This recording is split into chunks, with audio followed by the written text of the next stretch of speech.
मनुष्य के शरीर से जुड़े कुछ महत्वपूर्ण अंगों की जांच करके बीमारी का पता लगाया जाता है। कई सारे मरीजों के मन में एक सवाल जरूर आता है कि आखिर सीटी स्कैन और एमआरआई में क्या अंतर होता है और दोनों में कौन सा स्कैन अच्छा होता है और कौन से टेस्ट हमें करवाना चाहिए। इतना ही नहीं, इन दोनों की मशीन भी काफ़ी समान होती है, इसीलिए लोगों के मन में कई और सारे प्रश्न आते हैं कि आखिर दोनों में क्या अंतर है। तो दोस्तों चलिए आज के वीडियो में ये जानते हैं कि सीटी स्कैन और एमआरआई स्कैन क्या होता है और इनमें क्या अंतर होता है। सीटी स्कैन का पूरा नाम कंप्यूटेड टोमोग्राफी स्कैन होता है। सीटी स्कैन या कैट स्कैन एक विशेष प्रकार का टेस्ट होता है जो कि एक एक्सरे और एक कंप्यूटर के इस्तेमाल से किया जाता है, और इस टेस्ट में हमारे शरीर में कुछ विशेष अंगों का इमेज बनता है और इससे शरीर में बीमारी का आसानी से पता लगाया जाता है। सीटी स्कैन को कंप्यूटराइज्ड एक्सियल टोमोग्राफी के नाम से भी जाना जाता है। वैसे तो सीटी स्कैन एक्सरे का ही एक रूप होता है, लेकिन यह उससे थोड़ा अच्छा होता है और इससे शरीर के अंगों का इमेज को एक्सरे के तुलना में और अच्छे से देखा जा सकता है।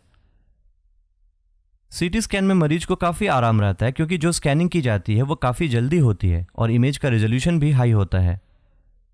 सीटी स्कैन का उपयोग मुख्य रूप से चोटों और शरीर में हो रही बीमारियों का इलाज करने के लिए किया जाता है, क्योंकि इसके द्वारा निकली रिपोर्ट से यह क्लियर हो जाता है कि पेशेंट को क्या बीमारी है और शरीर का कौन सा हिस्सा किस कारण से प्रभावित है। सीटी स्कैन का उपयोग muscles disorder, bone fracture, tumour, cancer, heart disease, internal wounds और इंटरनल ब्लीडिंग का पता लगाने के लिए किया जाता है। सीटी स्कैन करने से पहले व्यक्ति को कुछ भी खाने पीने के लिए नहीं दिया जाता, और सीटी स्कैन होते समय अगर उसने कोई लोहे की धातु या सोने के गहने पहने हो तो उसे निकाल दिया जाता है। इसके बाद व्यक्ति को बड़े आकार की सीटी स्कैन मशीन के अंदर टेबल पर सुलाया जाता है। इस दौरान व्यक्ति को हिलना डुलना बिल्कुल नहीं होता है, नहीं तो स्कैन का इमेज धुंधला हो सकता है, इसलिए मरीज को अंत तक एक ही पोजीशन में रहने को कहा जाता है। सीटी स्कैन के द्वारा एक संकीर्ण एक्सरे बीम का प्रयोग किया जाता है और वह व्यक्ति के शरीर के आसपास घूमता है और शरीर के अलग अलग भागों से इमेज की एक चेन तैयार करता है।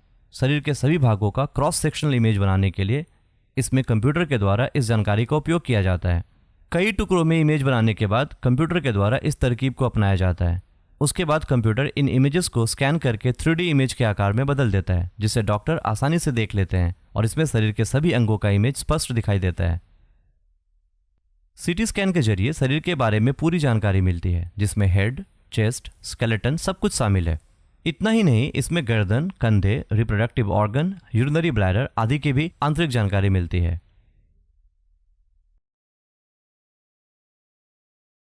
एमआरआई का पूरा नाम मैग्नेटिक रेजोनेंस इमेजिंग है। एमआरआई स्कैन एक ऐसी टेक्निक है जिसमें मैग्नेटिक फील्ड और रेडियो वेव्स की सहायता से शरीर के अंगों एवं उसकी कोशिकाओं का क्लियर एवं डिटेल इमेज बनाया जाता है। ज्यादातर एमआरआई मशीनें बड़ी एवं ट्यूब के आकार की चुंबकीय मशीन होती है। जब किसी व्यक्ति को एमआरआई मशीन के अंदर लेटाया जाता है तो चुंबकीय क्षेत्र उस व्यक्ति के शरीर में अस्थायी रूप से हाइड्रोजन परमाणुओं का पुनर्निर्माण करता है।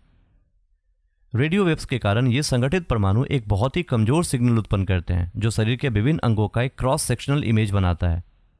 इसके अलावा एमआरआई मशीन 3D इमेज भी बनाती है जिसे विभिन्न एंगल से देखा जा सकता है। यह डिफरेंट बीमारियों के निदान के लिए सेफ और एक्यूरेट इमेजिंग में से एक है। चलिए अब ये जान लेते हैं कि एमआरआई स्कैन कैसे किया जाता है।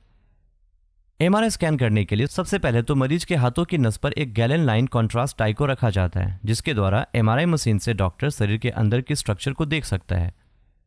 इसके बाद मरीज को टेबल पर लिटाया जाता है और उसके पैरों पर एक बेल्ट लगा दिया जाता है, जिससे मरीज कोई हलचल ना कर पाए और आराम से लेटा रहे, ताकि एमआरआई इमेज साफ आए और टेक्नीशियन को जांच करने में भी कोई परेशानी ना हो। एमआरआई मशीन के अंदर एक इंप्रेसिव मैग्नेटिक स्पेस होता है, जिसके कारण पेशेंट थोड़ा डिस्ट्रेस और ऑकवर्ड सा महसूस करता है। एमआरआई स्कैनिंग में इंपल्सन बनने से एमआरआई इमेज एक लेयर के रूप में कंप्यूटर को भेजता है।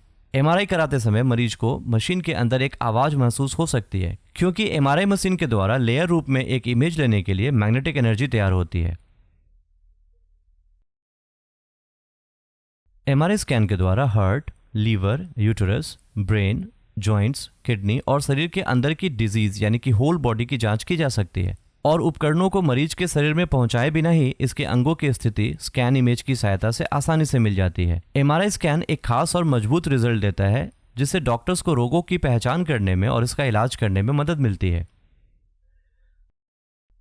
आइए अब ये जान लेते हैं कि सीटी स्कैन और एमआरआई स्कैन में बेसिकली क्या अंतर होता है। एमआरआई स्कैन में नॉर्मल और एबनॉर्मल टिश्यू के बीच का जो डिफरेंस है वो सीटी स्कैन से ज़्यादा साफ दिखाई देती है। एमआरआई स्कैन सीटी स्कैन की अपेक्षा ज़्यादा महंगा होता है। तीसरा यह कि सीटी स्कैन में रेडिएशंस के लिए एक्सरे बीम का उपयोग करते हैं, जबकि एमआरआई में मैग्नेटिक फील्ड और रेडियो फ्रीक्वेंसी पल्सेस का उपयोग करते हैं। चौथा डिफरेंस यह है कि एमआरआई द्वारा किए गए स्कैन से बहुत सारी जानकारी मिलती है, जैसे कि सॉफ्ट टिश्यू, बोन और अन्य इंटरनल स्ट्रक्चर के डिटेल इमेज, जो कि सीटी स्कैन नहीं दे पाता। एमआरआई स्कैन के तुलना में सीटी स्कैन कम पेनफुल होता है। एमआरआई स्कैन में काफ़ी स्ट्रांग मैग्नेट का प्रयोग होता है, इसलिए ये सुरक्षा के मुद्दे में दिक्कत कर सकता है, और ये दिक्कत सीटी स्कैन में बिल्कुल भी नहीं होता। सीटी स्कैन रेडियो एक्सपोजर्स का खतरा पैदा कर सकता है, लेकिन इसमें कोई दर्द नहीं होता, जबकि एमआरआई अधिक पेनफुल होता है, लेकिन इसमें रेडियो एक्सपोजर्स का खतरा नहीं होता है। इसके अलावा एमआरआई किडनी और लीवर डिसऑर्डर वालों के लिए खतरनाक हो सकता है, जबकि सीटी स्कैन में ऐसा कुछ नहीं होता।